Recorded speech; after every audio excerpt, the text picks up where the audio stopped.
이상하긴 이상하네. 지난주의 말씀은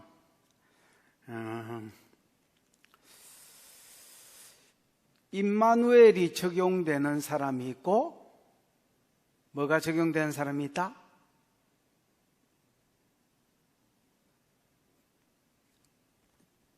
대답을 하고 있는 기가 임마누엘이 적용되는 사람이 있고 마헬살랄 하스바스가 적용되는 사람이 있다. 그 말씀을 드렸습니다.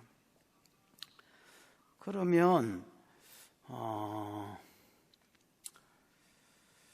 우리한테는 임마누엘이 적용돼야 되는데 그렇잖아요. 임마누엘이 적용되는 사람이 있고 마헬살랄 하스바스가 적용되는 사람이 있는데 그렇다면 우리한테는 뭐가 적용돼야 돼?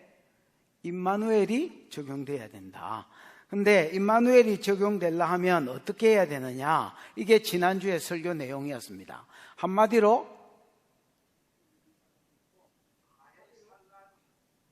어째라? 안 들리니까 참 답답하기 짝이 없네. 한마디로 유다 백성같이 살지 말아라. 네 삶 가운데 임마누엘의 삶이 적용되려 하면 유다 백성같이 살지 말아라. 유다 백성과 반대의 삶을 살아라. 그럼 유다 백성은 어떻게 살았느냐? 유다 백성은 어떻게 살았느냐? 하나님을 두려워해야 되는데 하나님을 두려워하지 않고 사람을 두려워하더라. 하나님을 의지해야 되는데 하나님을 의지하지 않고 맹약한 자가 있다 하더라. 유다 백성이 아수르하고 맹약해놓고 하나님이 아무리 이기게 해주겠다고 그 아람과 북이스라엘을 도와주겠다고 이야기해도 맹약한 자가 있다. 속으로는 딱 그렇게 생각하고 하나님 의지 안 했습니다. 끝까지 사람을 두려워했습니다. 너희는 그렇게 살지 말라는 겁니다. 그럼 어떻게 살아라 하느냐? 오직 하나님만 뭐하다고? 거룩하다 하고 하나님만 거룩하십니다. 하나님만이 가다시 구별되십니다. 하나님만이 내 신입니다. 그리고 하나님을 두려워할 자로 삼아라. 하나님을 공포감으로 두려워하는 게 아니라 존경함으로 두려워할 줄 알아라. 하나님을 존경함으로 두려워하는 자들은 하나님의 말씀을 따라 살 것이고 하나님의 말씀을 따라 살면 하나님께서 책임져 주신다. 성소가 되어 주신다. 14절 시작에 보면 그 말을 다르게 말하면 피난처가 되어 주신다. 즉 임마누엘이 되셔서 보호해 주시겠다는 말입니다. 그런데 결과적으로 유다 백성은 하나님 말씀대로 안 살았습니다. 끝까지 사람을 의지하고 끝까지 사람을 두려워했습니다. 하나님 그 벌로 주신 게 뭐냐? 하나님 낯을 가리셨습니다. 이사야를 시켜가지고 여태까지 주셨던 말씀을 이렇게 봉하게 하시고 이때까지 주신 말씀을 그렇죠, 봉해버렸습니다. 하나님 얼굴을 가리셨습니다. 선지자로도 음성을 주지 아니하시고 기록된 말씀도 이스라엘 백성에게 주지 않은 상태로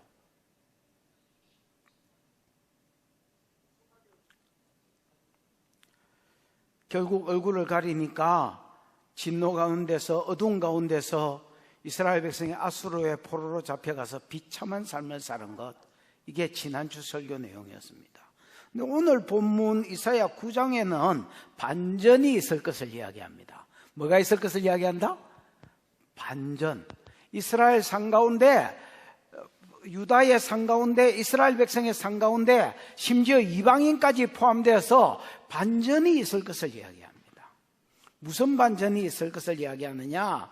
하나님께서 이스라엘 백성을 흑암 가운데서 건져주시고 흑암 가운데서 끄집어내 주시고 즐거움이 있게 하실 것이다. 흑암 가운데서 건져주실 뿐 아니라 그들의 상 가운데 큰 즐거움이 있게 하실 것이다. 무슨 즐거움? 군인으로 치면 탈취물을 취하는 즐거움, 그 다음에 농부로 치면 추수하는 즐거움이 그들의 상 가운데 넘쳐나게 해주겠다, 이렇게 이야기합니다. 어떻게 갑자기 이런 반전이 일어났느냐? 이스라엘 백성이 달라졌느냐? 이스라엘 백성이 새롭게 됐느냐? 그게 아니라 한 아이 때문이다, 이렇게 이야기합니다.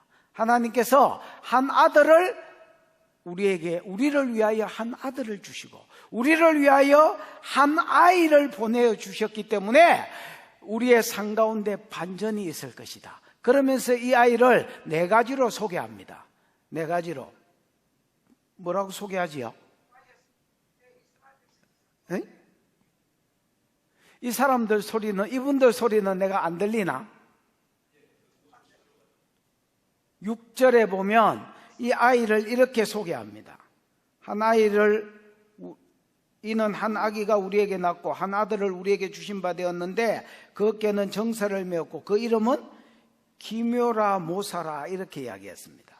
기묘한 모사, 전능하신 하나님, 영존하신 아버지, 평강의 왕.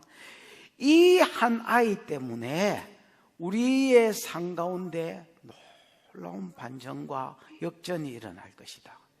그래서 너희 삶 가운데 제약이 끊어지고 너희 삶 가운데 하나님으로 인하여 즐거움이 넘쳐나는 그런 삶이 있을 것이다 라고 소개하는 것이 오늘 본문의 말씀입니다.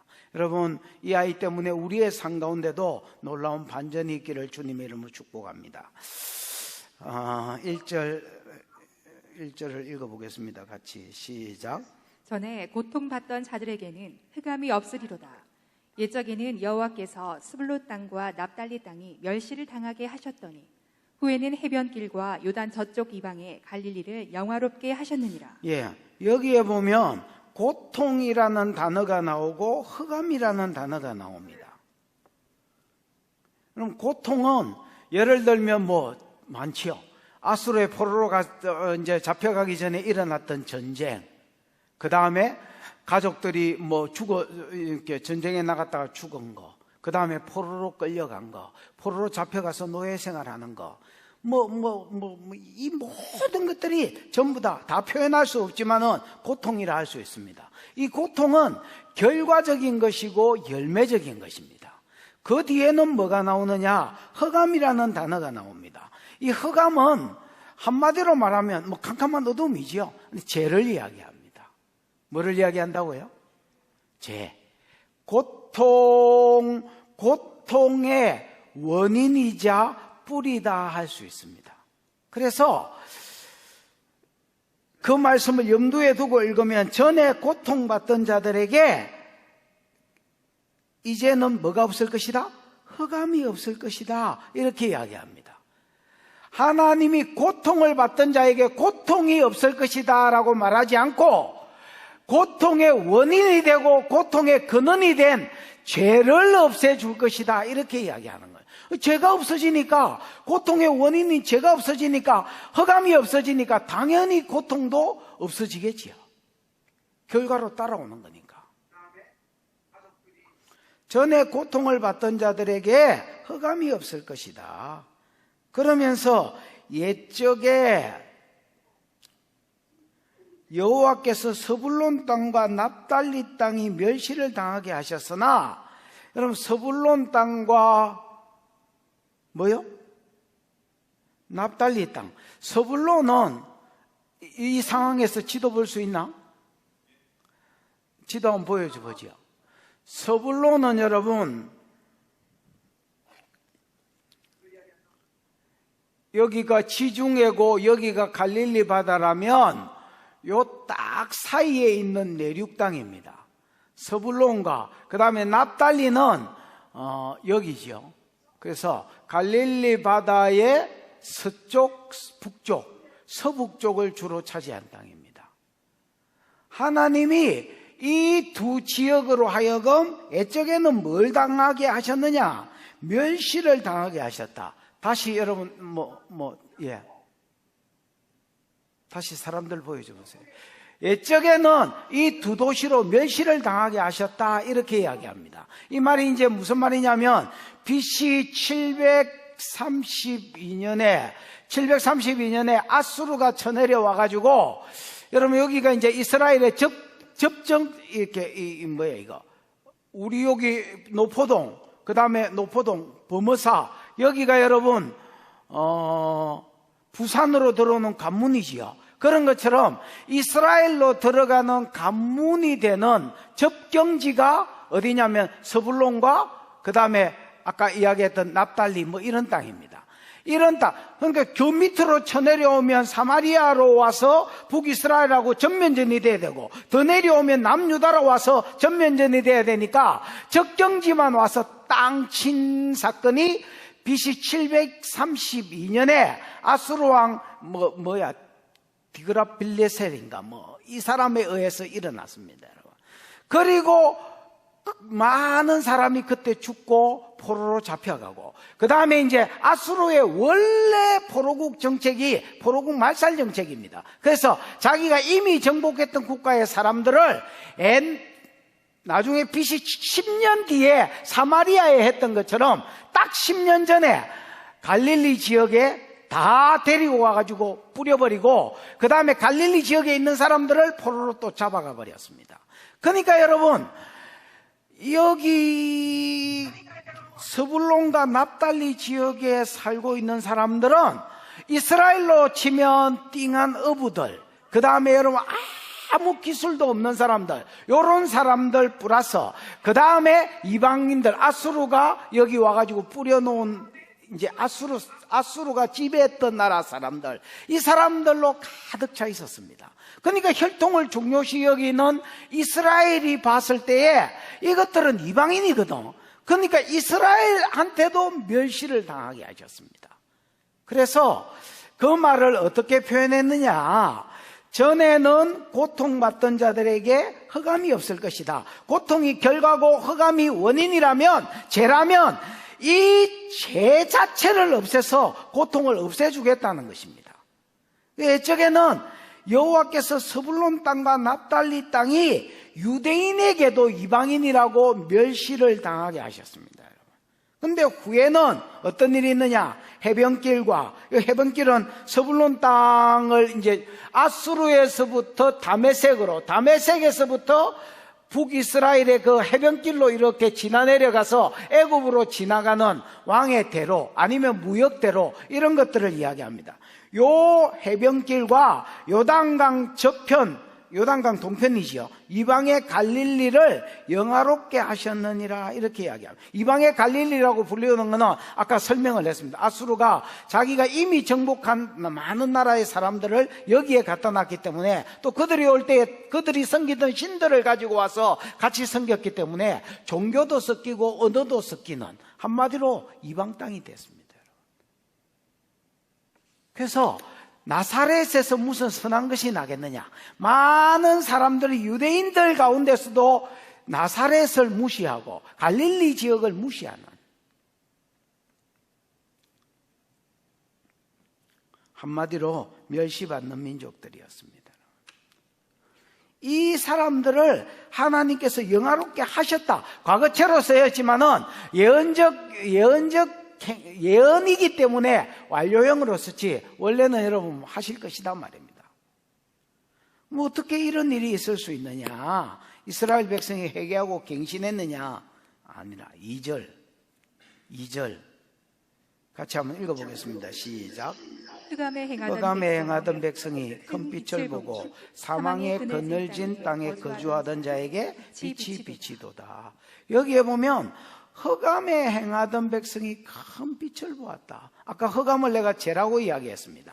죄 중에 행하던 자들, 그 다음에 사망의 그늘에 행하던 자, 죽음이라는 그 영이 죽은 상태에서 생명의 빛을, 구원의 빛을 얻지 못하는 백성, 그래서 사망 가운데 사는 자들, 이런 자들에게 큰 빛이 비치고 그 다음에 빛이 비추었도다, 이렇게 이야기합니다. 그러니까 백성들이 변해서 그들의 삶에 죄가 없어진 게 아니다, 고통이 없어지는 게 아니다, 멸시가 없어지는 게 아니다, 이렇게 이야기해요. 백성들의 어떤 잘했기 때문, 자잘못이 아니고 또 잘했기 때문이 아니라 큰 빛을 보았기 때문이다. 여러분, 이제 여기서 큰 빛은 그렇죠. 흑암이 죄를 이야기한다면 빛은 이제 생명의 빛 대신, 구원의 빛 대신 예수 그리스도를 가리킵니다. 요한복음 8장 12절. 내가 세상의 빛이니 나를 믿는 자는 어둠에 다니지 아니하고 생명의 빛을 얻으리라, 이렇게 이야기했습니다. 여러분, 주님은 내가 세상의 빛이다. 이 말은 이 세상이 어두운 세상이라는 말이 전제된 말입니다. 내가 죄악 세상에 빛으로 왔다. 왜냐하면 이사야가 메시아를 빛으로 소개했거든요. 그래서 나는 어두운 세상에, 죄악 세상 가운데 빛으로 왔다. 나를 믿는 자는 어둠에 다니지 아니하고 더 이상 죄 가운데 헤매고 다니지 않고 생명의 빛, 구원의 빛을 얻으리라. 그래서 어두움에 있는 자들, 흑암에 행하는 자들이 큰 빛을 보았다라는 말은 납달리와 서불론 이쪽에 거하는 자들, 더 크게 말하면 북이스라엘, 더 확대하면 남유다, 더 확대하면 이방인, 이런 자들이 큰 빛을 보았다는 겁니다. 예수 그리스도를 만났다는 거지요. 여러분, 이 말씀이 어디서 성취되느냐? 가지고 있는 성경 한번 찾아보십시다. 마태복음 4장입니다. 마태복음 4장 12절. 마태복음 4장 12절. 찾았으면 한번 읽어보지요. 시작. 예수께서 요한이 잡혔었음을 들으시고 갈릴리로 물러가셨다가, 여러분, 요한이 잡혔음을 이제 들으시고 그 시점부터 유다에서 사역하지 않고 갈릴리로 가셨습니다. 이게 이제 공생의 어떻게 보면 시작이라 할 수 있습니다. 본격적인. 그 다음에 13절. 나사렛을 떠나 서불론과 납달리 지경 해변에 있는 가버나움에 가서 사시니, 이 가서 사셨다는 말은 완전히 이사를 가셔서 거기서 거주하셨다는 말입니다. 그래서 여러분, 원래 예수님의 고향은 나사렛인데 공생의 기간에는 나사렛에서 살지 않으셨습니다. 가버나움에서 이사를 가셔서 사셨습니다. 근데 그 뒷절부터 읽어보면 요 사건이 우연이 아니라 이사야 9장 오늘 본문의 예언의 성취다, 이렇게 이야기합니다. 14절 보지요. 14절 15절 시작. 이는 선지자 이사야를 통하여 하신 말씀을 이루려 하심이라. 일러서되 서불론 땅과 납달리 땅과 요단 저편 해변길과 이방의 갈릴리여. 우리가 읽었던 본문에 그대로 나온 말입니다, 여러분. 15절입니다. 16절. 흑암에 앉은 백성이 큰 빛을 보았고 사망의 땅과 그늘에 앉은 자들에게 빛이 비추었도다 하였느니라, 이렇게 되어 있습니다. 그래서 예수님이 갈릴리 땅에 가셔서 본격적으로 갈릴리에 있는 가버나움이라는 동네에서 사셨고, 거기에 사시면서 복음을 전하고, 거기에 사시면서 이제 기적을 행하시고, 자기가 전한 복음이 진리라는 것을 입증시키기 위해서, 하나님 나라가 왔다는 걸 보여주기 위해서 각종 하나님이 베풀 수 있는 기적들과 은혜들을 베풀었을 때에 많은 사람들이 예수 그리스도를 믿고 제 문제가 해결되고 성령을 받고 인생이 변화되는 역사가 일어났습니다. 이제 이것을 가리켜서 이제 2절에 흑암에 앉은 백성이 큰 빛을 보고 사망의 그늘을 진 땅에 거주하는 자들에게 빛이 비추었다, 이렇게 이야기하는 겁니다.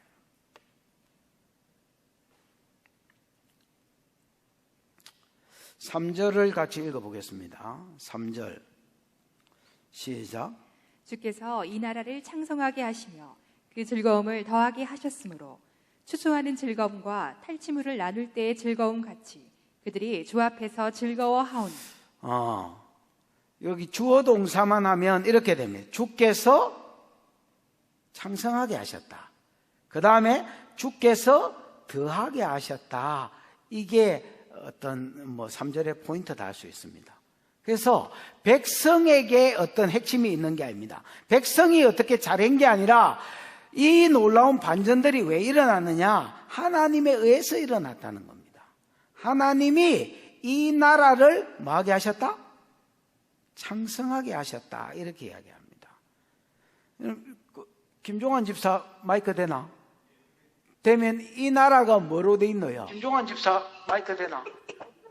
되면 이 나라가 뭐로 돼 있노요? 김종환 집사 마이크 되나? 고이. 되면 이 고이. 나라가 뭐로... 아이고 됐다 이거. 이게 왜?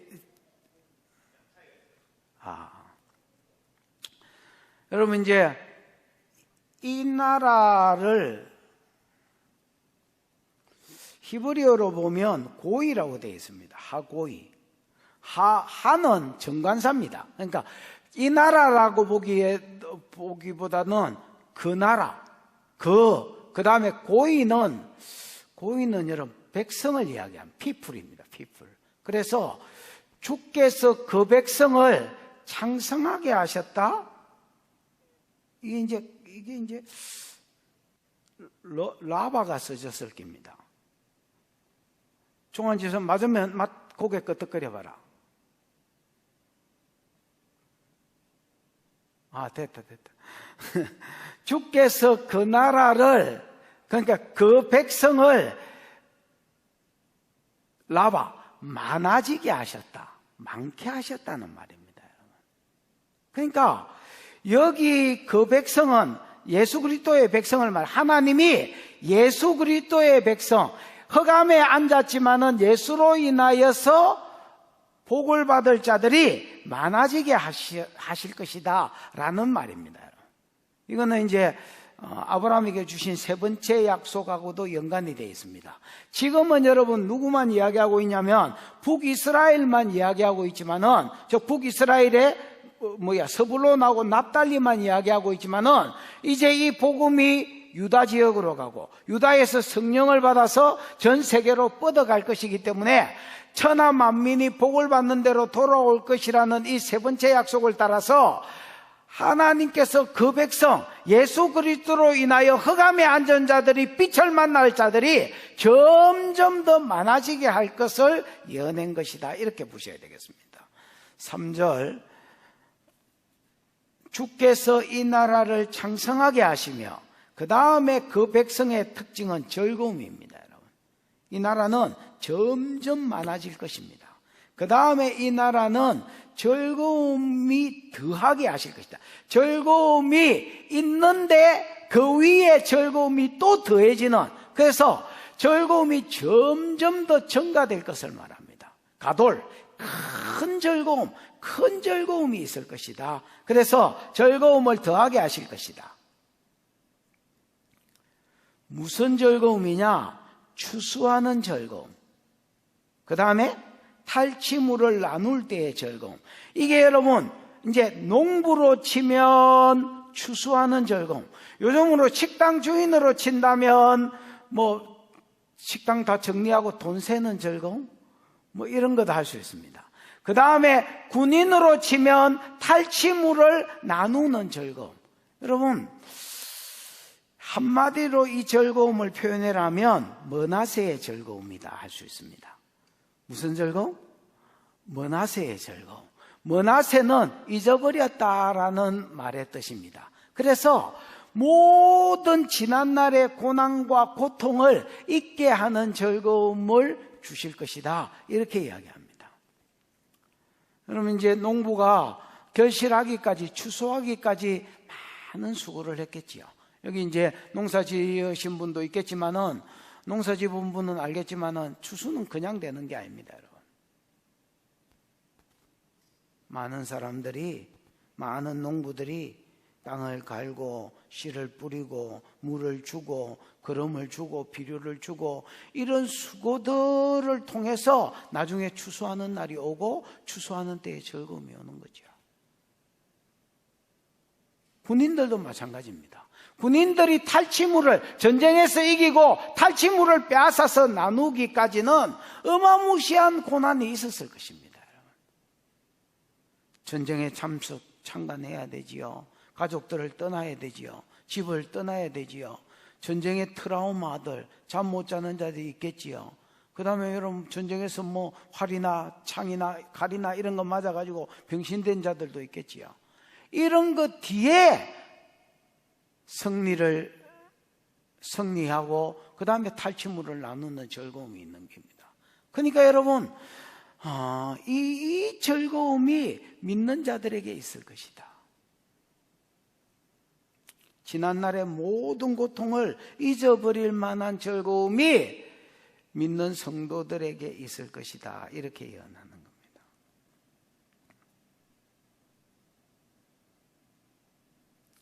4절입니다. 이 즐거움이 어디서 오는지 이유를 이야기합니다. 4절 같이 읽어보겠습니다. 시작. 이는 그들이 무겁게 맨 멍에와 그들의 어깨의 채찍과 그 압제자의 막대기를 주께서 꺾으시되 미디안의 날과 같이 하셨음이니이다. 이는 이유지요. 이 사람들의 즐거움의 이유입니다. 여러분. 그들이 무겁게 맨 멍에와 그들의 어깨의 채찍과 그 다음에 압제자의 막대기를 주께서 꺾으셨다.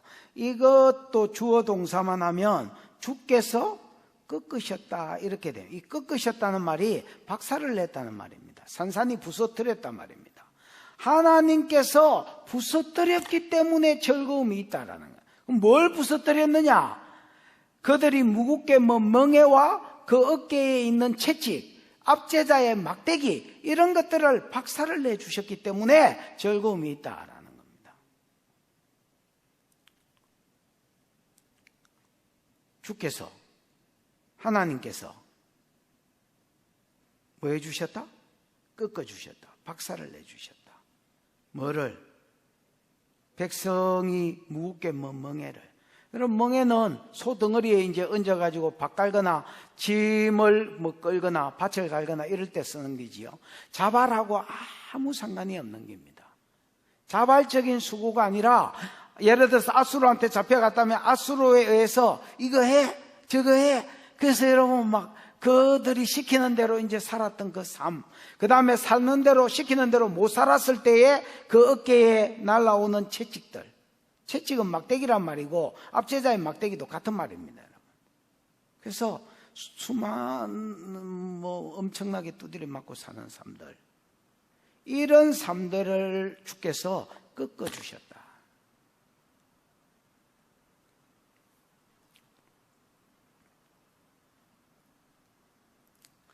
꺾으시되 미디안의 날과 같이 하셨다 이렇게 되어 있습니다.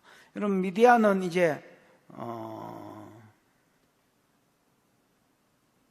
사사기 6장 7장을 이제 읽어보셔야 되는데, 사사기 6장 7장에 보면 이스라엘 백성이 하나님을 버리고 바알신을 섬긴 것 때문에 하나님께서 7년 동안 이스라엘 백성을 미디안의 손에 붙이셨습니다. 그때 미디안이 자기들만 쳐들어오지 않고 아말렉 사람과 동방 사람이 연합이 돼가지고 쳐들어왔고 너무너무 이스라엘을 괴롭혔기 때문에 이스라엘이 산으로 도망가서 거기서 웅덩이를 파고 구덩이에 빠져 살거나 아니면 여러분 산성 같은 거를 짓고 이렇게 거기 숨어 살았다고 이렇게 이야기합니다. 그러니까 이제 고통이 컸지요. 그때에 하나님이 미디안을 기드온을 사사로 구원자로 부르셨습니다. 기드온이 이제 겁쟁인데 이 기드온을 부르셔서 야, 너는 나팔을 불어서 사람들을 모으고 그다음 미디안과 싸워라 이렇게 이야기합니다. 그래서 이제 나팔을 불었지요. 여러 가지 테스트 끝에 나팔을 불었더니 32,000명이 모였습니다. 그때 미디안은 13만 5천 명이었는데 이스라엘 백성은 32,000명이라. 그 숫자적으로 봐도 10분의 10분의 1 정도밖에 안 되잖아요. 그런데 10분의 2는 되나? 그런데 이것도 지금 적은데 하나님이 군인이 너무 많으니까 싸우러 가지 말아야 했습니다. 그럼 어떻게 할까요? 저 산꼭대기에 데려가서 미디안 사람을 이렇게 보여주면서 두려워서 떠는 자는 돌아가라 해라. 그래서 산꼭대기에 올라가서 미디안 사람이 쳐들어온 거를 이렇게 보여주니까 22,000명이 전쟁도 안 하고 가버렸습니다. 10,000명 남았습니다. 이제는 갈까요? 그것도 야 많다야. 이번에는 길르앗산에서 내려가다가 하로샘이 이제 흐르는 중턱에 흐르는데 이 하로샘에서 물을 먹으라 해라. 그리고 물을 마시라. 그래서 조건도 없이 물을 먹으라 했습니다. 이제 더운 여름에 더운 날씨에, 중동 지역이 덥잖아요. 더운 날씨에 이제 산꼭대기로 올라갔다가 다시 내려왔으니까 목이 말랐겠지요. 물을 조건 없이 먹으라 하니까 9,700명이 10,000명 중에서 이렇게 얼굴을 물에 쳐박고 이제 먹었습니다. 300명만 개처럼 핥아 먹었다 했는데, 개처럼 핥아 먹었다는 말은 손으로 떠가지고 적진을 보면서 먹었기 때문에 사람이 이제 개처럼 핥아 먹을 수밖에 없는. 그래서 인간적으로 보면 소심한 놈들이고요. 그 다음에 잘 봐준 다음에 책임감이 있는 사람. 내가 전쟁에서 군인으로 부름을 받았기 때문에 내가 지금 전쟁 중이다. 그래서 목이 말라도 내가 군인이라는 걸 잊지 않은 사람. 안 좋게 보면 겁쟁이. 이 사람들이 300명, 그 다음에 고개를 쳐박고 먹은 사람이 9,700명이었습니다. 하나님이 요 300명만 데리고 가라 했습니다. 그것도 여러분, 무기도 없습니다. 항아리, 횃불, 그 다음 하나는 뭐야? 나팔. 요 세 개 가지고 미디안 적을 치러 가라 했습니다. 그랬더니 이 300명이 무기도 없이 그냥 나팔 깨뜨리고, 나팔 불고, 항아리 깨뜨리고, 그 다음에 감 지르면서 내려갔는데, 내려갈 때에 자기들끼리, 미디안과 동방사람과 아말렉 사람이 자기들끼리 싸워가지고 이스라엘이 승리하게 하셨다. 이게 여러분 미디안의 날과 같이 되게 했다는 말입니다. 그러니까 백성이 뭔가를 지혜가 흑암을 버리기 위해서, 그 다음에 내 멍에를 끊기 위해서 노력하고 회개하고 이런 게 전혀 없다는 말입니다. 전적인 하나님의 은혜로 제약 가운데 있는 자들이, 스불론과 이사갈, 납달리에 있는 사람들이 예수 그리스도를 만나고, 예수 그리스도를 만나서 그 상 가운데 변화가 일어날 것이다, 이렇게 이야기하는 겁니다. 즐거움이 일어나고 하나님 백성이 많아질 뿐 아니라 그 백성들 상 가운데 즐거움이 일어나되, 그 즐거움이 마치 농부들이 추수할 때의 즐거움, 그다음 군인들이 탈취물을 취할 때의 즐거움 같이 즐거움이 넘쳐나게 될 것이다. 그 즐거운 이유가 뭐냐? 어깨의 앞지 아래 그 멍에들이 끌어지고, 그 다음에 여러분 그 말씀대로 안 살았을 때에, 사단의 말에 순종하지 않았을 때에 날라온 여러 가지 고난들이 그냥 어깨에서 뚝뚝 떨어졌다, 산산박살이 날 것이다 말이에요. 이것이 누구의 공로가 아니라 전적으로 하나님께서 미디안의 날과 같이 우리를 도와주실 것이기 때문에 일어난 일이다, 이렇게 이야기합니다. 5절 같이 읽어보십시다. 시작. 어지러이 싸우는 군인들의 신과 피 묻은 겉옷이 불에 섭같이 살라지리니. 어지러이 싸우는 군인들의 신. 여기 이제 어지럽다라는 말은 히브리어로 하면 지진입니다, 여러분. 그래서 지진 중에 싸우는, 아니면 진동 중에 싸우는 군인들의 신, 이렇게 보셔야 되겠습니다. 이거를 표현할 길이 없어서 그냥 어지러이 이렇게 표현했습니다만은, 이 뭐라고 하죠? 군인들이 이제 전쟁 나가면서 돌격 앞으로 이렇게 누가 사인을 보내면 와 이러고 이제 그 접전지로 뛰어가는, 그때에 땅이 흔들리는, 가상법을 쓰면 땅이 흔들리고 진동이 일어나는 그 진동 중에 싸움하러 가는 군인들의 신발. 그 다음에 거기에 보면 그 뒤에는 뭐라고 되어 있노?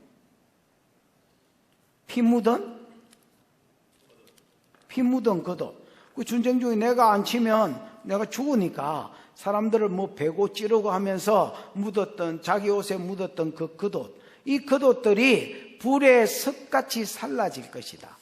불에 섭같이 살라진다는 말은, 이 섭은 여러분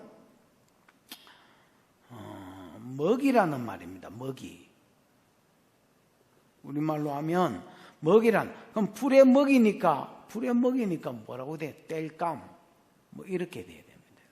그래서 불에 땔감같이 살라질 것이다. 그래서 이 말은 군인들이 자기 신발, 군화를 불에 땔감으로 던지고 그 다음에 피 묻은 옷을 벗어가지고 불에 땔감으로 던진다라는 말은 전쟁이 끝났다라는 말입니다. 완전한 전쟁이 끝나고 완전한 평화가 그들 가운데 임했다라는. 그래서 이 백성들의 즐거움은 어디서 오느냐? 멍에가 꺾어지고 채찍이 박살이 나는 데서 오는 즐거움이고, 5절에도 우리나라 성경에는 안 나오지만은 히브리어에는 키가 있어서 이 즐거움이 또 어디서 오느냐? 전쟁이 끝나고 온전한 평화가 이루어지는 즐거움이다. 이렇게 이야기하는 겁니다. 여러분, 이제 복음이 땅끝까지 전거되면서 전쟁이 줄어든 것은 사실입니다. 전쟁이 줄어들었지요. 그러나 전쟁이 끝났다, 완전한 전쟁이 끝났다라는 것은 뭐 말도 안 되는 소리였다고 볼 수 있습니다. 이제 복음이 점점 전거되면서 복음을 받은 나라를 중심으로 전쟁이 많이 줄어들었습니다. 그러나 우리나라도 아직 전쟁 중에, 휴전 중에 있지만은, 휴전 중에 있으니까 전쟁하는 나라입니다. 그러면 전쟁이 완전히 끝나는 것은 언제 이루어지느냐? 메시아가 오실 때 이루어진다. 이렇게 이야기해요. 메시아가 다시 재림하실 때예요. 그러나 이것을 아는 자들이, 이것을 믿음으로 아는 자들이 즐거워하는 즐거움이 있을 것이다. 이렇게 이야기해요. 그래서 즐거움의 원인이 뭐냐? 사단의 박해에서 사단의 막대기가 박살남으로 인한 즐거움과 그 다음에 전쟁이 종식되고 평화가 올 것에 대한 즐거움이다. 이렇게 이야기합니다. 궁극적으로 이 즐거움이 어디서 왔느냐? 이는 6절입니다. 시작. 이는 한 아기가 우리에게 낳고 한 아들을 우리에게 주신 바 되었는데 그의 어깨에는 정사를 메었고 그의 이름은 기묘자라 모사라 전능하신 하나님이라 영존하시는 아버지라 평강의 왕이라 할 것입니다. 이는 한 아기가 우리에게 낳다. 여기 한 아기는 예수님이겠죠. 예수님이고, 이는 한 아기가 우리에게 낳다. 레누 이렇게 되어 있습니다. 레누는요. 레는 전치사지요. 그래서 레는 무엇을 위하여 우리에게 투라는 의미도 있지만은 뭐뭐를 위하여. 그다음 누는 아스 우리 임마누엘 할 때 누. 그래서 레누는 우리를 위하여 낳았다라는 겁니다. 한 아이가 우리를 위하여 낳았다. 그 다음에 한 아들을 우리를 위하여, 똑같이 레누가 쓰여서 우리를 위하여 주신 바 되었는데 이렇게 되어 있습니다. 아이는 누구를 위하여 태어나는 게 아니죠. 아이는 그냥 얼떨결에 태어나는 겁니다. 그런데 예수는 다릅니다. 예수는 처음부터 어두운 가운데 죄악 가운데 있었던 자들을 위하여 구원하기, 생명의 빛을 주시기 위하여 하나님께서 보내어 주신 프로젝트입니다. 한 아이가 우리에게 낳고 한 아들을 우리를 위하여 주신 바 되었는데 그의 어깨에는 정사를 메었다. 이 정사라는 말은 통치, 왕권 이 말입니다. 그래서 이분은 날 때부터 왕으로 태어나셨다는 말입니다. 왕으로 태어나셔서 자기 백성들의 제 문제를 해결하고 자기 백성들을 괴롭히는, 재 타고 들어와서 괴롭히는 사단의 채찍을 박살내실 분으로, 그래서 즐거움을 주실 분으로 이 땅에 오셨다. 이렇게 이야기하는 겁니다. 그러면서 이 아이의 이름을 소개합니다. 그의 이름은 여러분 속성을 말합니다. 속성. 그래서 이 아이가 어떤 분인지, 어떤 사람인지, 어떤 아이인지를 소개를 하는 겁니다. 기묘라 모사라. 우리나라 성경에는 기묘라 모사라고 되어 있지만은 히브리어에는 이 기묘라는 말이 영계형으로 되어 있습니다. 영계형으로 되어 있어서 기묘한 모사다. 다른 것도 두 개씩 연결되어 있잖아요. 그래서 여기도 기묘라 모사라가 아니라 기묘한 모사다. 영어로 하면 원더풀 카운셀러 이렇게 돼.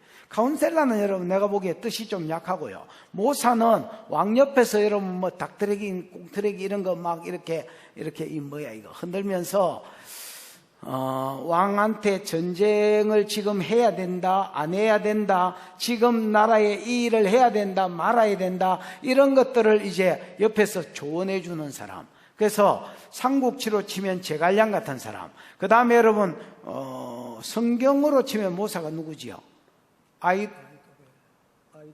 아이도벨 같은 사람. 그 다음에 다니엘도 여러분 일종의 바벨론 나라의 모사의 역할을 했습니다. 느부갓네살과 그 다음에 다리오와 고레스와 이런 사람들의 모사의 역할. 그래서 요셉도 마찬가지입니다. 이런 자들이 세상에 이스라엘뿐만 아니라 다윗 곁에는 예를 들어서 나단이나 후세나 이런 자가 모사의 일을 하고 아이도벨이 모사의 일을 했다면 이제 세상 열방 가운데서도 하나님 백성의 선지자들이 모사의 일을 했습니다, 여러분. 근데 놀라운 모사다 이렇게 소개. 예수님이 모든 영역에 있어서 모사가 되시고 이 아이가 모든 영역에 있어서 놀라운 어떤 사람도 주지 못하는 답을 던져주는 모사가 되신다 이렇게 소개를 합니다.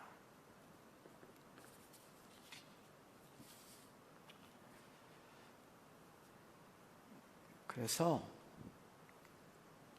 사람의 지혜는 뭐냐? 이 모사에게 묻고 사는 것입니다. 이 모사에게 묻고 사는 것입니다. 하나님, 내가 지금 이거를 하려고 하는데 해야 되겠습니까? 말아야 되겠습니까?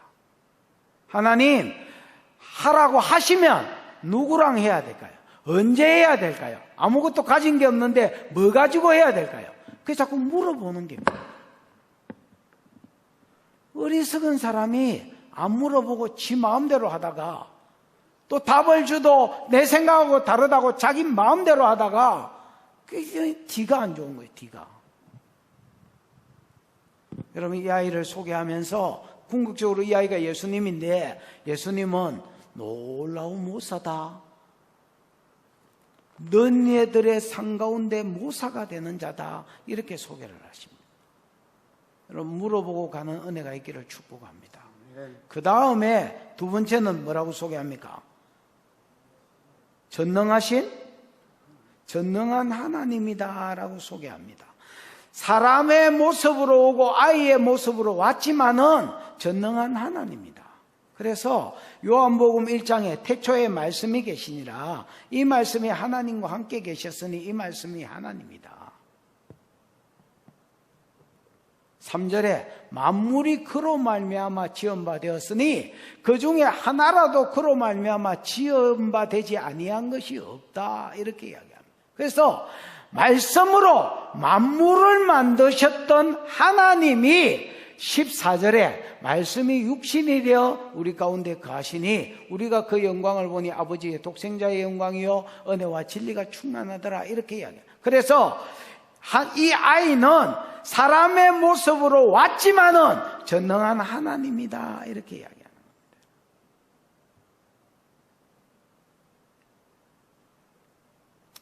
이 전능을 어디에 쓰시느냐? 이 아이가 이 전능을 어디에 사용하시느냐? 우리를 제 가운데서 건져주는 일에, 우리를 흑암에서 벗어나게 하는 일에, 우리에게 큰 즐거움을 주기 위해서 사단이 씌워놓은 멍에 사단이 두드려 팼던 모든 막대기와 채찍들을 박살내는 일에, 그 다음 우리에게 영원한 평강을, 전쟁이 없는 평화를 안겨주는 일에 하나님의 전능을 사용하신다 이렇게 이야기하는 겁니다. 저와 여러분의 삶 가운데도 하나님의 전능이 풀어지고 나타나기를 축복합니다. 그 다음에 세 번째 이 아이의 소개는 영존하시는 아버지다라고 소개를 합니다. 영존하시는 아버지다. 한마디로 말하면 영원한 아버지다라는 말입니다. 여러분 아이의 모습으로 오신 이 예수가 우리의 아버지다. 영원한 아버지다. 왜 아버지냐? 이사야 43장 1절에 보면 이스라엘아 너를 창조하신 이가 이제 말씀하신다. 이스라엘아 너를 조성한 이가 이제 말씀하느니라. 하나님이 우리를 창조하시고 하나님이 우리를 조성한 이 하나님이 사람의 몸을 입고 왔지만은 사람의 몸을 입고 오기 전에 우리를 창조하시고 우리를 조성하셨다는 겁니다. 만물이 그로 말미암아 지음받았다는 말, 그 만물 안에 저와 여러분도 들어가는 것입니다. 하나님의 형상대로 아담을 만들었던 것처럼 하나님의 형상대로 저와 여러분을 만드시고 창조하셨으니 우리의 아버지십니다. 그 다음에 이사야 53장 10절에 보면 이사야 53장이니까 그가 진리면 이 메시아시잖아요. 메시아 예언이잖아요. 이 메시아가 자기 영혼을 속건제물로 드리게 될 때에 십자가 위에서 자기를 속건제 같은 의미인데 속죄제로 드리고 속건제로 드리게 될 때에 그가 자기 씨를 보게 될 것이며 그 씨가 많아질 것이다 이렇게 증거를 했습니다. 이 씨가 여러분 원어에 보면 제라라고 되어 있는데 제라 자손을 이야기합니다. 그래서 우리가 예수 그리스도가 십자가에서 자기를 속건제물로 드린 씨들입니다, 여러분. 그래서 한마디로 우리가 예수님의 자손이고 예수님의 제라드 씨들이다, 후손이다 이렇게 이야기하는 겁니다. 그래서 예수 그리스도는 영존하신 영원하신 아버지다 이렇게 이야기해요. 아버지의 특징은 제가 보기에는 공급입니다. 그 다음에 양육입니다. 자기 자녀들을 보호하실 뿐 아니라 공급해 주시는 것. 모든 것을 공급해 주십니다. 우리 시연이가 이제 좀 컸다고 시연아 용돈 줄까 이러면 아니 이렇게 이야기해요. 옛날에는 숨도 안 쉬고 이렇게 이야기하더니 지금은 이제 아니 이렇게 이야기해요. 나도 지금 났습니다. 지금 적응이 잘 안 되고 있습니다.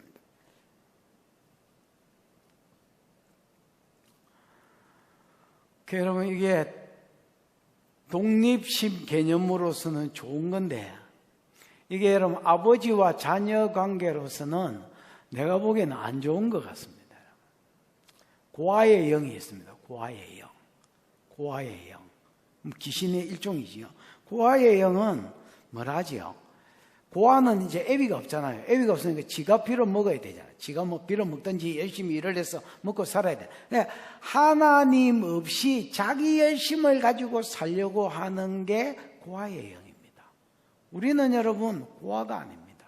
물론 육신의 아버지도 있는 분이 있고 돌아가신 분이 있고 육신의 아버지가 좋은 분도 있고 안 좋은 분도 있고 육신의 아버지라면 막 구역질이 나는 분도 있겠지만은 하늘의 아버지고 영원하신 아버지다. 우리는 여러분 하나님의 공급하심 아래서 사는 자들입니다. 그래서 각양 좋은 것들과 모든 선한 것들이 하늘로 쫓아 아버지께로부터 온다는 것을 우리가 믿으셔야 됩니다. 은사, 물질, 건강, 내 생애에 가장 좋은 것들, 구원,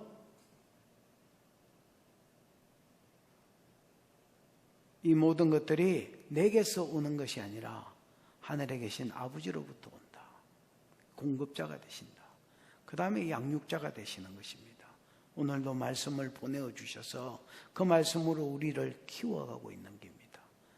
아브라함이 아브라함 되도록, 야곱이 이스라엘 되도록 하나님께서 키우고 양육하셨던 것처럼 우리를 하나님의 말씀으로 양육해 가시는 것입니다.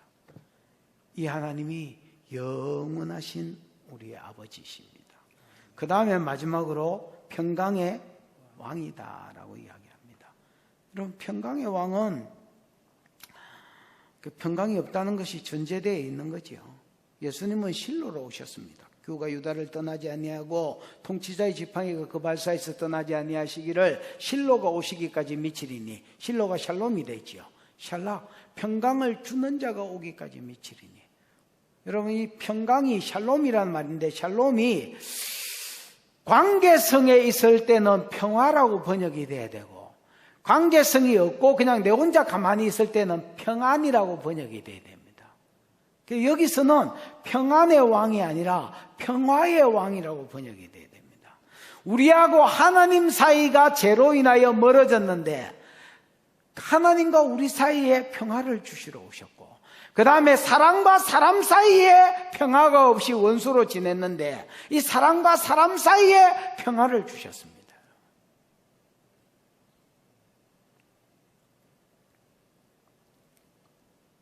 죄 때문에 하나님과 원수되었던 자들에게 십자가에서 우리 죄를 대속해서 죽으실 때에 휘장이 찢어졌어서 하나님과 사람 사이에 담을 허물어뜨리시고, 그 하나님이 우리 속에 영으로 들어와서 사시니까, 성령으로 들어와서 사시니까 하나님과 우리가 화목하게 된 것입니다.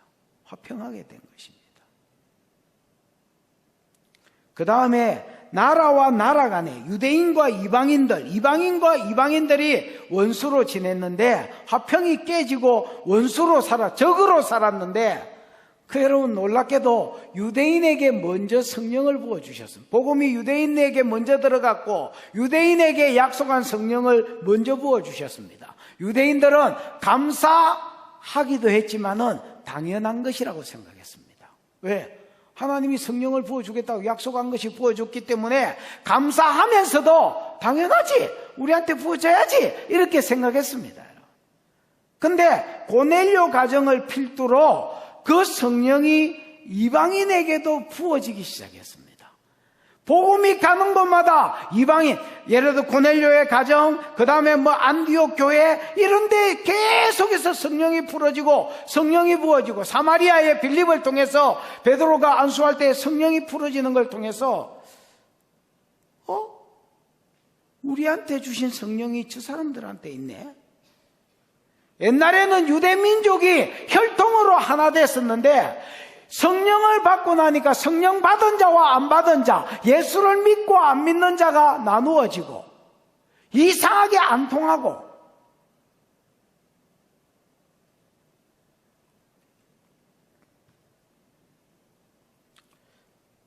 말이 안 통하고.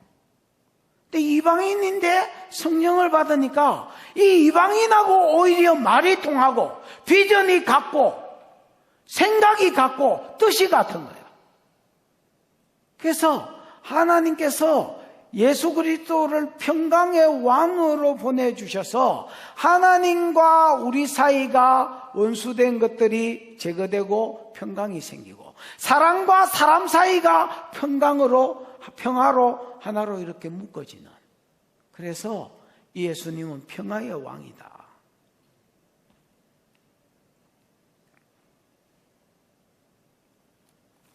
(7절입니다) 같이 읽어보고 마치겠습니다. 시작. 그 정사와 평강의 더함이 무궁하며 또 다윗의 왕자와 그의 나라에 군림하여 그 나라를 굳게 세우고 지금 이후로 영원히 정의와 공의로 그것을 보존하실 것이라. 만군의 여호와의 열심히 이를 이루시리라. 그 정사와 평강이 더하며 무궁할 것이다. 여러분, 정사는 그의 통치를 말합니다. 그의 통치가 점점 더 더해질 것이다, 많아질 것이다 말입니다. 그래서 통치하는 영역이 넓어지고 커질 것입니다. 천하만민이 복을 받는 대로 돌아온다는 3절의 말씀하고도 똑같습니다. 이 나라를 창성케 하신다는 말씀하고 똑같은 말이기도 하고, 그 다음에 그의 다스림이 점점 더 확장되어 갈 뿐 아니라 점점 더 다스림의 그 내용이 깊어질 것, 세밀해질 것을 말합니다. 그 다음에 이 정사가 세밀해지고 세밀해질수록 우리에게 평강이 더하여지고 무궁해질 것입니다. 사람과 사람 사이의 평강이, 하나님과 우리 사이의 평강이 계속 더 이렇게 증가되어지고, 그 다음에 시간적으로도 무궁해진다는 것입니다. 또 다윗의 왕자와 그 나라에 군림하여 그 나라를 굳게 세우고 지금 이후로 영원히 정의와 공의로 그것을 보존할 것이다. 한마디로 사무엘하 7장 12절, 13절, 14절, 15절, 16절을 이루실 분이다 말입니다. 그럼 다윗이 이제 자기가 전 이스라엘, 남유다의 왕으로 시작해서 전 이스라엘의 왕이 됐을 때에 자기는 백향목궁에 거하는데 하나님의 성전이 그 장막, 모세가 지은 장막에 있는 것을 안타깝게 생각했습니다. 그래서 내가 하나님의 성전을 지어드려야지 이런 마음을 가졌습니다. 하나님께서 그 마음이 네게 있는 게 좋다. 내가 누구한테 성전 지어달라고 말한 적 있냐? 말도 안 했는데 자발적으로 430년간 하나님 떠난 사사시대에서 볼 수 없었던 자발적인 마음으로 성전을 지어야지, 이 마음이 네게 있는 것이 내게 좋다. 그러나 너는 피를 많이 흘린 군인이기 때문에 내 집을 짓지는 못하고 네가 죽고 나면 네 아들이 일어나서 내 집을 건축할 것이고 내가 그 아들의 위를 지금부터 영원토록, 왕위를 말합니다. 왕위를 계속 이어주겠다라고 약속하셨습니다. 그래서 1차적으로는 이 아들이 솔로몬인데 솔로몬의 왕위가 영원하다는 말은 말도 안 되는 소리고요. 그래서 여러분, 궁극적으로 다윗의 자손으로 올 예수 그리스도의 이야기입니다. 예수님은 십자가에 죽으시고 부활하고 성천하셔서 시편 110편 1절에 보면 아버지 하나님의 아들 하나님에게, 십자가 지고 부활하고 올라온 아들 하나님에게 너는 내 보좌 우편에 앉아서 지금부터 영원토록 이제 내가 내 발등상에, 사단이 네 발등상이 되게 하기까지 너는 내 우편에 앉았으라. 그러면서 그물과 왕권을 예수에게 내려주는 사건이 있습니다. 그때 이후로 지금까지 예수님이 영원히 우리의 왕으로 계시니까 예수님의 왕위가 영원하다 할 수 있습니다, 여러분. 그의 정사와 평강의 더함이 무궁하며 또 다윗의 왕자와 그 나라에 군림하여 그 나라를 굳게 세우고 지금 이후로 영원히 정의와 공의로, 정의 미슈파트면 이게 공이고요. 그 다음에 공의는 체덱, 그래서 의로움, 하나님의 말씀을 근거로 이 나라를 보존하실 것이라. 그래서 하나님의 보좌의 기초가 공과 의인 것처럼 공의를 행하는 나라, 영원히 공의가 있는 나라를 이제 통치하고 다스려 나갈 것이다, 이렇게 이야기하는 겁니다. 그러면서 만군의 여호와의 여신, 만군은 차바다이지요. 군발이 천사들을 동원하셔서 전능하신 하나님의 어떤 동의하고, 그 다음에 여호와 언약의 신실하신 하나님의 열심히 이를 이룰 것이다. 여러분, 이 열심이라는 말이, 열심이라는 단어도 있지만은 뭐라 해야 되지요? 질투라는 뜻이 있습니다. 그래서 이 열심이라는 단어 자체가 예를 들어서 하나님의 질투를 이야기할 때도 이 단어가 쓰였고, 그 다음에 열정이나 패션, 열정을 이야기할 때도 이 단어가 쓰였습니다. 여러분, 열정으로 번역이 되든 질투로 번역이 되든 전부 사랑하는 대상이기 때문에 일어나는 것입니다. 여러분, 질투도 예를 들어서 지금 내 눈에 노경은이가 보이는데 노경은이가 다른 남자를 사귀었다고 해서 내가 뭐 질투하고 이러지는 않습니다. 왜냐하면 그냥 우리 선도지 내가 막 질투할 정도로 사랑하는 관계가 아니기 때문에 그렇습니다. 그러나 여러분, 우리 집사람이나 뭐 이런 사람이 다른 사람하고 사귀면 이거 곤란하죠. 그래서 이거는 이제 이 치기라는 말 자체가 질투라는 말 자체가 사랑한다는 걸 전제로 한 말이고요.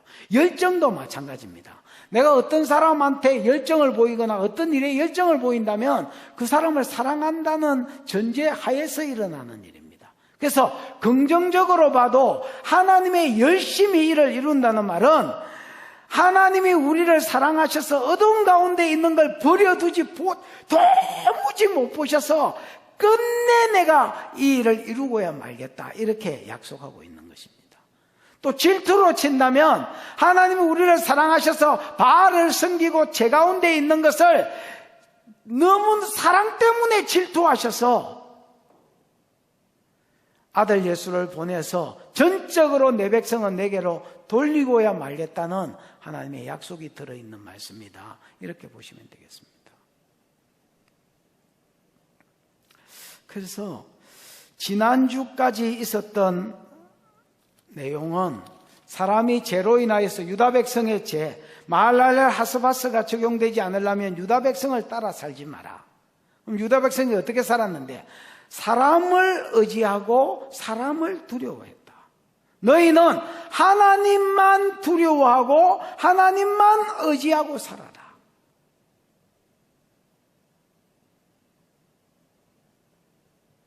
근데 결과적으로 유다 백성도 이스라엘 백성도 하나님만 의지하고 못 살았습니다, 여러분. 그래서 망할 수밖에 없고 아수르의 포로, 사단의 포로로 영원히 그냥 고통 가운데 살아야 맞지만은 하나님이 그런 자들을 사랑하셔서 하나님의 열심이 뭘로 나타나느냐? 흑암 가운데 거하는 자들에게, 고통 가운데 거하는 자들에게 흑암을 제거해 주셔서, 죄를 제거해 주셔서 그 고통 자체가 없는 삶으로 나아가게 하는, 어떻게 그런 일이 가능하냐? 한 아들을 우리에게 주시겠다라는 것입니다. 성탄절에만 이 설교를 하다가 평일날 그것도 화면 보고 이 설교를 하려니까 상당히 낯설기 짝이 없습니다만은 익숙해지겠죠, 언젠가는.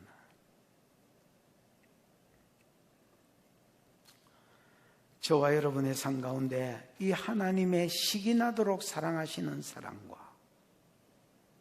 이 하나님의 사랑으로 인한 열정이 예수 그리스도로 인하여서 우리 삶 가운데 예수 그리스도로 인하여서 즐거움이 넘쳐나고, 전에는 사단 가운데, 고통 가운데, 사단 때문에 죄와 죄의 고통 가운데 살았다면 이제 즐거움이 넘쳐나고 영원한 평화가 이 땅에서도 맛보기로 주어지므로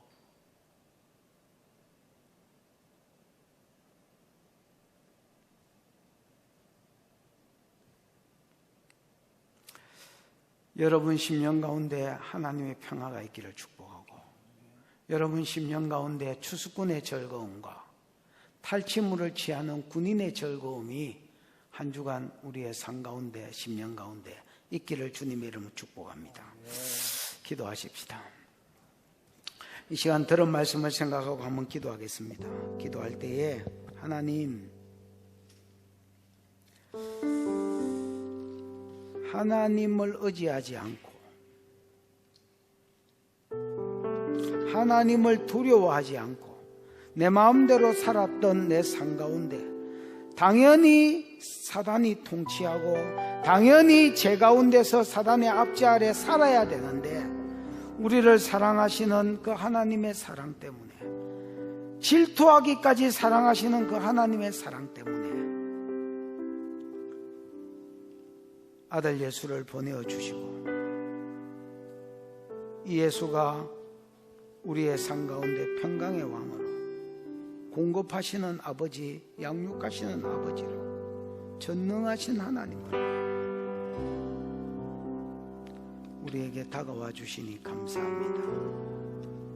이 예수로 인하여 우리의 마음 가운데 추수하는 추수꾼의 즐거움과 탈취물을 나누는 군인의 즐거움이 넘쳐나게 해 주시고,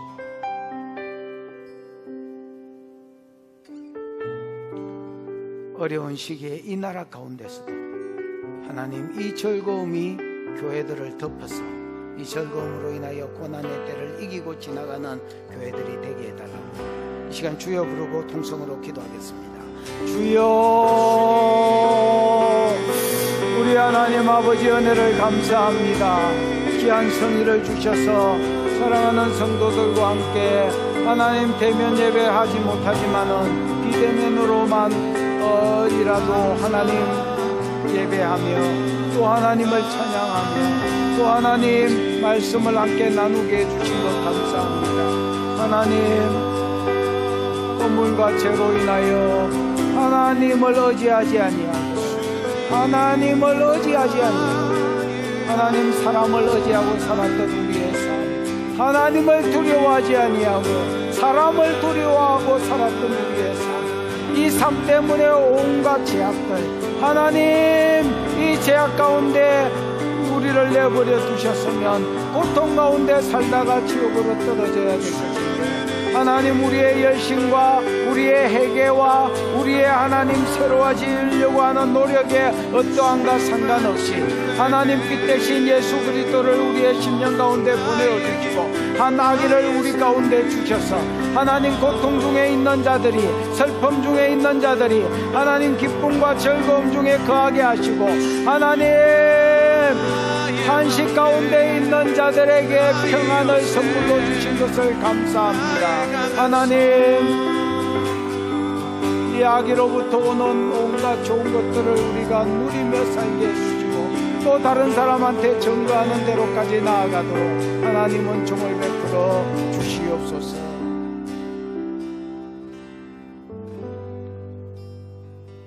우리 하나님 은혜를 감사합니다. 한 아기를 우리에게 주셔서 한 아들을 우리를 위하여 주셔서 이 아들 때문에 우리의 심령 가운데 평안이 있게 하신 것 감사하고 하나님과 사람 사이의 평화를 누리게 하신 것 감사하고 이 아들로 인하여 우리의 마음 가운데 하나님 추수꾼의 즐거움과 탈취물을 나누는 군인의 즐거움이 있게 하신 것 감사합니다. 내가 이 즐거움을 놓치고 살고 있다면 회복되는 복이 이 한 주간 새롭게 되게 축복해 주시고 이 즐거움이 또 나로 말미암아 다른 사람에게 흘러가도록 이 평안이 나로 인하여 또 다른 사람한테 흘러가도록 하나님 복으로 함께해 주시옵소서. 임마누엘이 적용되는 한 주간이 되게 해 주시기를 원하고 예수님의 이름으로 기도하였습니다. 아멘.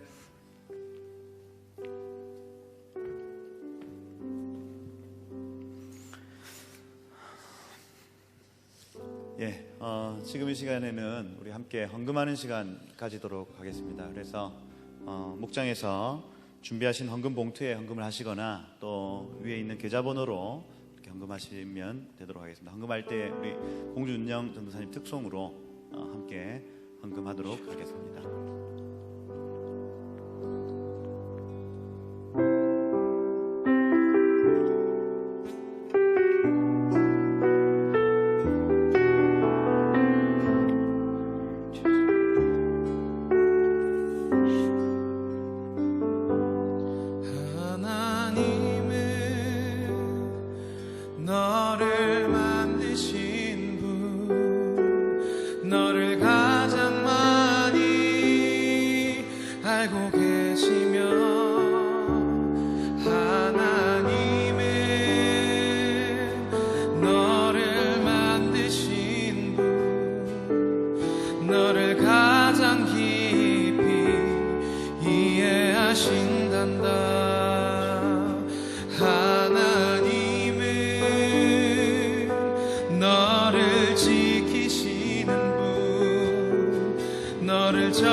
무궁하며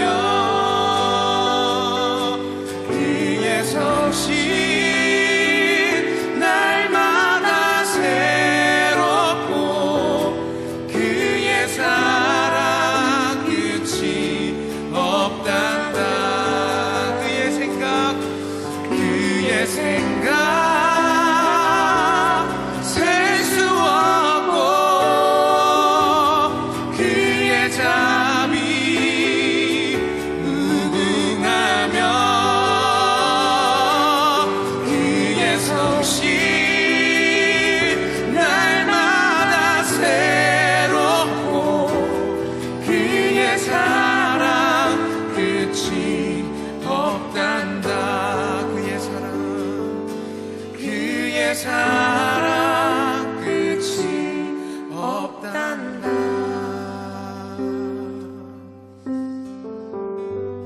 이 시간에 저희 담임 목사님 나오셔서 목장 안에 있는 한우들을 위해서 잠시 기도해 주시고 그다음 헌금을 위해서 축복해 주시고 축도로 이렇게 마치도록 하겠습니다.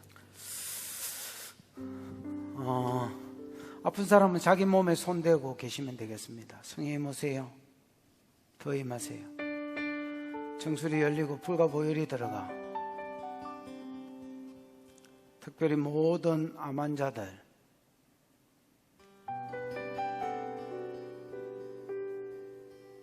정신적으로 힘든 자들, 순환계에 문제가 있는 자들, 장기에 고통이 있는 자들, 정수리 열리고 불과 보혈이 흘러가.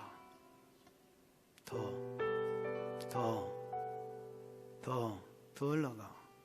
더 흘러가. 영들 마시고 태워져. 영들 마시고 태워져. 호흡으로, 피부로, 손끝으로, 발끝으로 모든 병들 빠지고 영들 빠져. 더 임하세요. 더 빠져. 더 빠져. 더 빠져. 지금은 그 자리에 치료 기름이 들어가고 하나님이 그 생각 가운데, 그 환부 가운데 치료의 기름으로 부어보세요. 더 뼈들 움직이고 장기들 새롭게 되고 암세포 태워지고.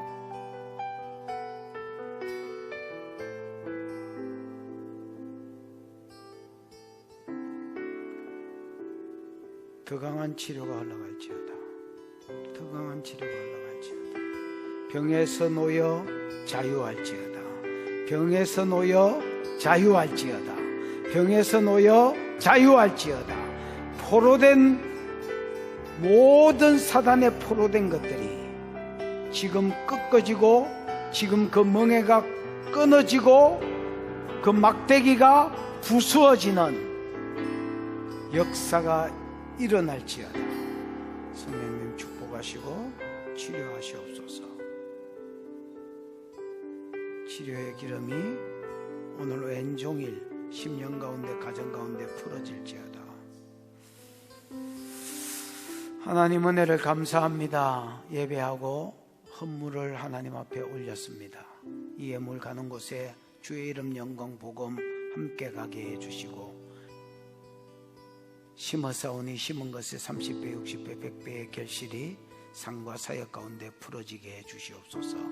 지금은 우리 구주 예수 그리스도의 크신 은혜와 하나님 아버지의 무한한 사랑과 그 사랑 알게 하시고 깨닫게 하신 보혜사 성령 하나님의 위로 역사 교통하심이